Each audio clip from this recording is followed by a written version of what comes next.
Greetings, members of our community and members of our Board of Education. I am Dr. Sarah Chaya-Clardy, the Director of Secondary for Teaching, Learning, and Equity, as well as our Sun Prairie Area School District Title III Coordinator, here with my colleagues to share about our Sun Prairie Area School District bilingual program that will be beginning in the fall of 2023.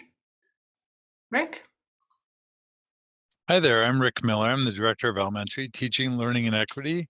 And in this presentation today, we're going to be sharing some information with you about the development of our bilingual program across the school system. So in this presentation, we'll be sharing, if you go to the next slide, we'll be sharing information about enrollment in the dual language immersion program, the research that the program will be built on, the Sun Prairie's equity vision connection to this work, Wisconsin state statutes that connect with this work, our bilingual task force that's been assembled to help guide our work in development, the timeline for the work, and the overall project plan. And now I'm going to pass it over to Ann Williams. Hello, my name is Ann Williams, and I serve as the Multilingual Learner Coordinator for the Sun Prairie School District. And we wanted to bring you to the Board Equity Statement. This was originally adopted in 2018, and then it was reaffirmed last February of 2022 to serve as a reminder that the Sun Prairie School District has a directive for transformative education in the way we serve our students and also in the way we serve our families and our community here in Sun Prairie.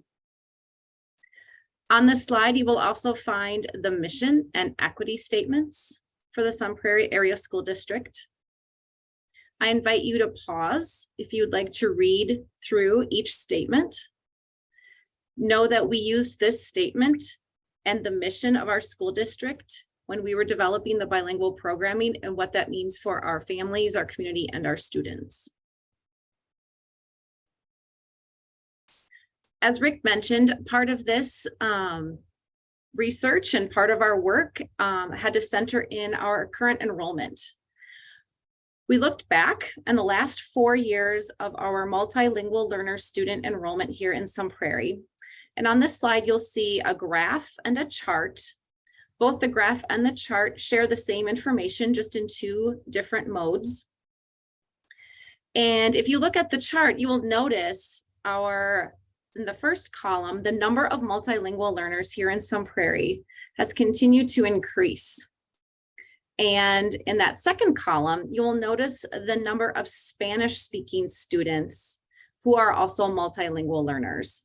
In 2019-2020, we had around 217 multilingual learners who spoke Spanish as their primary language. And now this year, we are up to 272 multilingual learners who speak Spanish as their primary language. This information shows extraordinary growth and it shows a need that we do need to transform the way we serve our students here in Sun Prairie. And we wanted to use this data to show the amount of growth we've had with our Spanish-speaking students. On the next slide, we focused in on the 4 elementaries where we've noticed the most growth and where we have noticed our Spanish-speaking community growing most rapidly. Again, the information in the graph and in the chart show the same information, just in 2 different modes.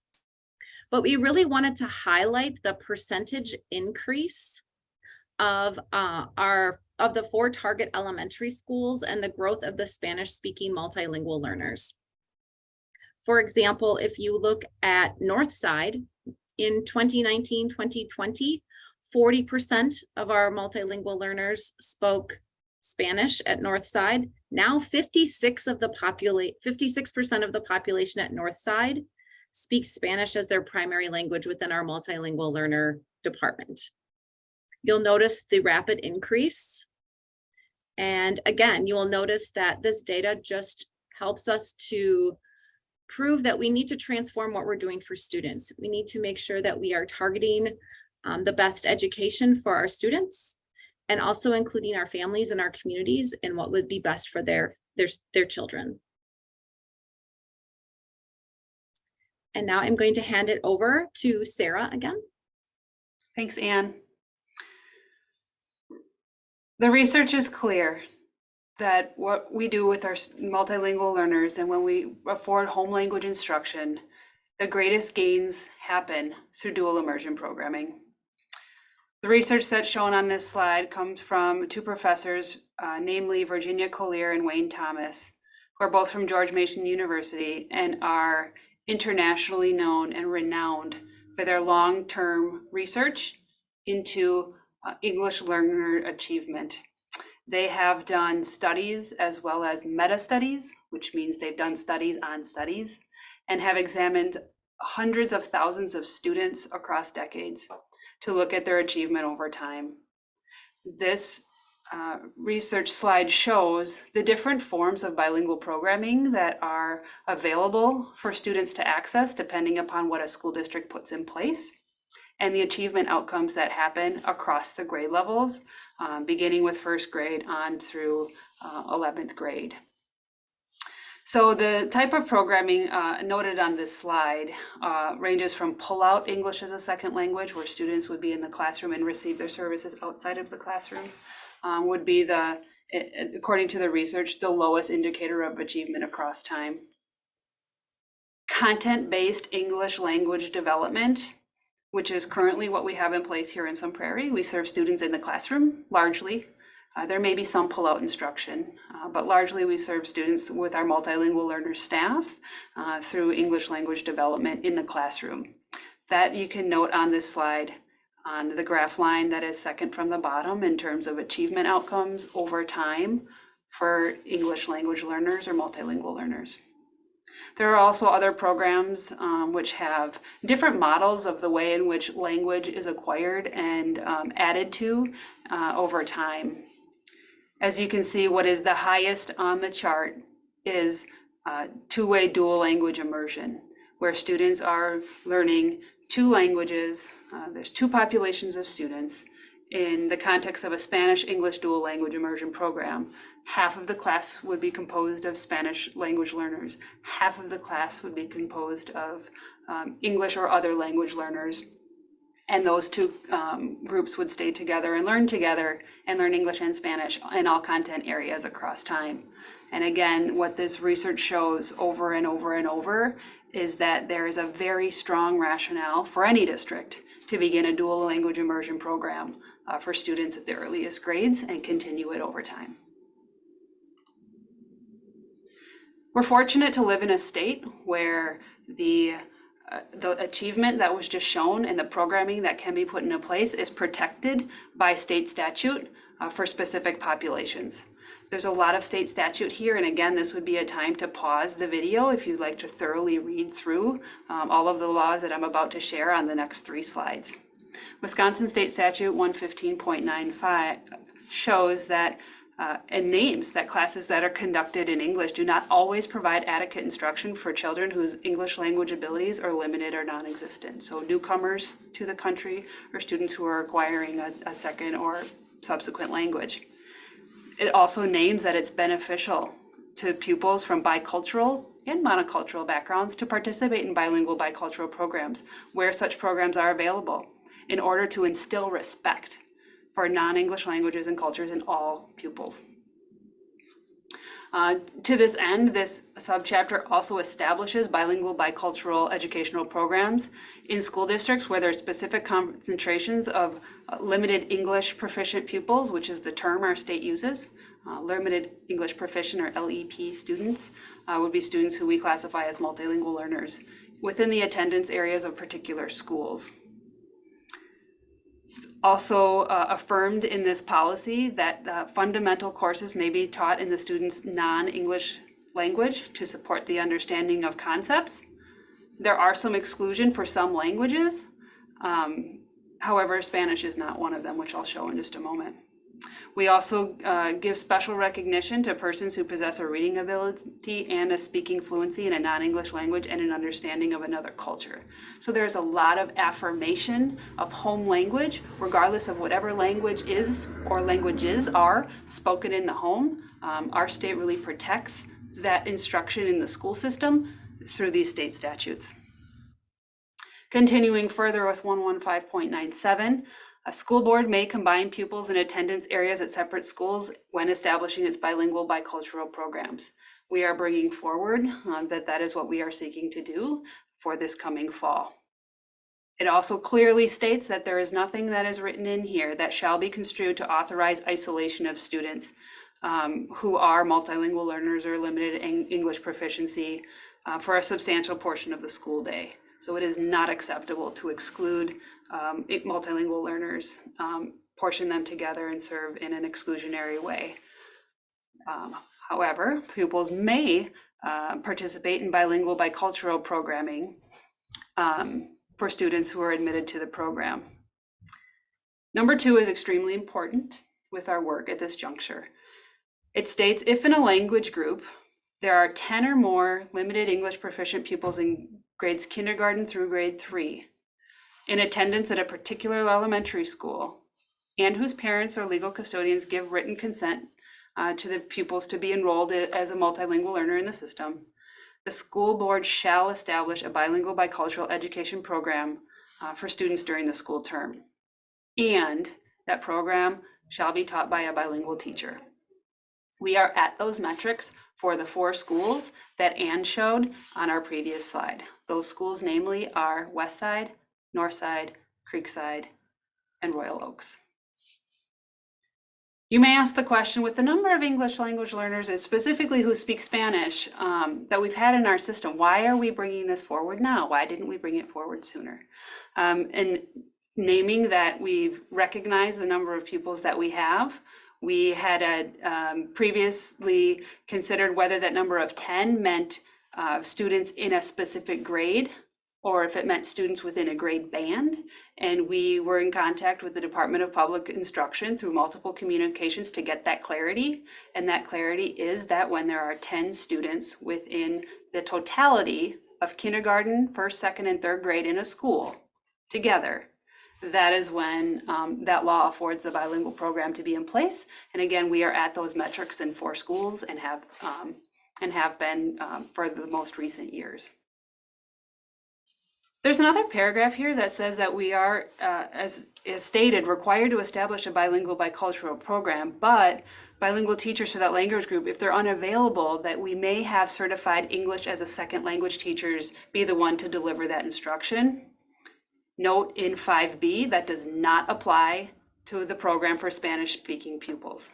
This means that we are required to find bilingually licensed Spanish-speaking teachers to teach in the bilingual bicultural program. Another area of the state statutes, 115.98, specifically spells out the development of a bilingual bicultural advisory committee. In any school district where a bilingual bicultural program is being established, the school board may appoint a bilingual bicultural advisory committee that affords parents and educators of our multilingual or limited English proficient pupils the opportunity to advise the school board of their views and ensure that the program is planned and operated and evaluated with their involvement and consultation. The committee shall assist the school board in informing educators, parents, and legal custodians of our limited English proficient or multilingual learners that the program exists. And so there is also specific state statute that protects our involvement of the care holders within our community. With that, I am going to turn it over to Dania to speak about our bilingual task force. Dania? Hi, I am Dania Cannon, the bilingual assistant for the district office. At this point, this is where we need your help, right? We need our community members to help us with 2 things. First, we need you to communicate with your buildings about the program. And secondly, to help us decide about the materials that we will use for the duolingual programming. Sarah? And next, I want to talk about the timeline. So the timeline for this work this school year, we're in research and development of the dual language immersion program. So throughout this school year, we're going to be working with that bilingual task force that Donnie was talking about to do those things. And task force, as the work is happening, we will provide regular updates. There's a location on the school district website under academics, and there is a section that is for the dual language program. So that can be found there for the public. We will engage the Spanish speaking community of Sun Prairie to develop this program. And that's a strategic effort. In fact, this presentation is being recorded in both English and Spanish in order to make sure that everyone has access to all the content all the way along. For more information, staff and community members can reach out to any of us who are on this presentation, and our contact information is available in the slide deck as well. So you can pause later on to see that. The project plan, our school district senior leaders, the superintendent, the assistant superintendents, back in the spring, endorsed the development of this program based on the information that's been shared in this presentation. And we keep them up to date on a regular basis of new developments. The project plan is being developed and continues to evolve. To shape this program includes many activities, research into curriculum materials, visits to multiple school systems and interactions with networks of people across education in the region and in the country to make sure that we're learning what we need to design the program well. And then the project task force includes people like those of us who are in this presentation, but also, again, educators from our system and community members as well. So definitely reach out if you have questions. The next slide, in fact, has our contact information. Again, you can pause if you need to capture these email addresses and our names, and then feel free to share any information, any questions that you have with us. We look forward to answering questions that the school board has at the upcoming school board meeting on October 24th. So in closing, we want to just thank you for taking the time to review this information, and again, go back if there's anything that was surprising or you want to learn more about, make a note of that, and then we're happy to talk more about those things on the 24th. Thanks and take care.